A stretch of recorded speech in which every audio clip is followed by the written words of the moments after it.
அனைவருக்குமே வணக்கம். சற்று முன் கிடைத்திருக்கக்கூடிய ஒரு மிக மிக முக்கியமான செய்தி ஒன்று வெளியாகியுள்ளது.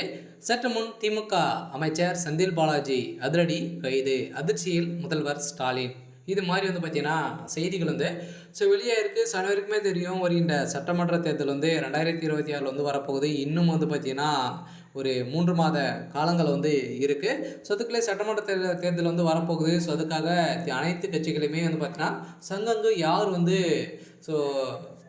ஸோ எந்தெந்த தொகுதி அப்படின்றத பிரித்து பார்த்தீங்கன்னா திமுகவுடைய தலைமையகம் பார்த்தீங்கன்னா செயல்பட்டு வராங்க. இந்த நிலையில் செந்தில் பாலாஜி அவர்கள் பார்த்தீங்கன்னா கரூர் கோட்டையாக சிறந்திருந்தது. இருந்தாலுமே கரூர் கோட்டையிலிருந்து கோவைக்கு பார்த்தீங்கன்னா மாற்றி ஒரு மிகப்பெரிய தவறுகள் திமுக செஞ்சிருந்தாலுமே பார்த்தீங்கன்னா திமுக சார்ந்த அமைச்சர் செந்தில் பாலாஜி அவர்கள் எதனால் கைது செய்யப்பட்டார் அப்படின்னா, இப்போ பார்த்தீங்கன்னா சமீப காலத்தில் டாஸ்மார்க்குடைய நிறுவனத்தில் ஒரு மிகப்பெரிய ஊழல் நடந்தது இல்லையா? இந்த ஊழலின் அடிப்படையில் அனைத்து பணங்களுமே பார்த்தீங்கன்னா பதுக்கி இருக்கக்கூடிய நிலையில் கண்டெய்னராக பார்த்தீங்கன்னா ஒரு சம்மந்தப்பட்ட இடங்களில் இப்போ சிக்கினதாக இவர் மீது பார்த்தீங்கன்னா அமைச்சர்கள் அனைவருமே குற்றச்சாட்டுகள் வைத்திருக்காங்க. திமுக சார்ந்த அமைச்சர்களே செந்தில் பாலாஜி மீது ஒரு மிகப்பெரிய குற்றச்சாட்டுகள் வைத்திருக்காங்க. செந்தில் பாலாஜி அவர்கள் பார்த்தீங்கன்னா திமுக இருக்கக்கூடிய அமைச்சர்களே மாட்டிவிட்டு இவர் நல்ல பேர் வாங்கி திமுகவுக்கு ஒரு மிகப்பெரிய நெருக்கமாகவே இருந்துட்டு வராது அப்படின்ற மாதிரி அனைவருக்குமே தெரியும். செந்தில் பாலாஜி அவர்கள் பார்த்தீங்கன்னா செந்தில் பாலாஜி சொல்வது தான்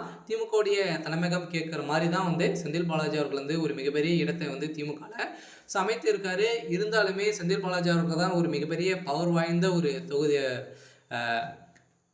துறையாகவே அவருக்கு வழங்கிட்டு இருக்காங்க. இந்த துறையின் அடிப்படையிலும் அதே மாதிரி செந்தில் பாலாஜி அவர் டாஸ்மார்க்குடைய நிறுவனத்தில் நடந்த ரைடின் அடிப்படையிலும் இப்போ சிஏஜி அதிகாரிகள் நடத்திய சோதனையின் அடிப்படையிலும் இப்போ செந்தில் பாலாஜி அவர்கள் செய்தது ஒரு மிகப்பெரிய ஊழல் அப்படின்ற மாதிரி இப்போ நீதிபதி ஆனந்த் வெங்கடேஷ் அவர்கள் பார்த்தீங்கன்னா இப்போ தாமாக முன் இவருடைய வழக்கை நிலுவைக்கு எடுத்திருக்காரு. 2026க்குள்ளே செந்தில் பாலாஜி அவர்கள் கட்டாயம் கைது செய்யப்படலாம் அப்படின்ற மாதிரி தான் இப்போ பேச்சுவார்த்தைகள் நடந்துட்டு இருந்தாலுமே இப்போ அவருக்கு சம்மன் அனுப்பியிருக்காங்க. இருந்தாலுமே செந்தில் பாலாஜி அவர்கள் இப்போ ஒரு 5 நாட்களுக்கு முன்னாடி நீதிமன்றத்தில் ஆஜராகி இவர் பார்த்தீங்கன்னா அவருடைய வழக்கில் முடிக்க வேண்டும் அப்படின்ற மாதிரி மேல்முறையீட்டு இருந்த நிலையில் இந்த அவருடைய வழக்கு பார்த்தீங்கன்னா முடிக்கக்கூடிய நிலையில் ஆனந்த வெங்கடேஷ் அவர்கள் இல்லை. இவர் மீண்டும் பார்த்தீங்கன்னா புரட்டி எடுத்திருக்காரு. செந்தில் பாலாஜி அவர்கள் ஒரு மிகப்பெரிய ஊழல்வாதி அப்படின்றத அனைவருக்குமே தெரியும்.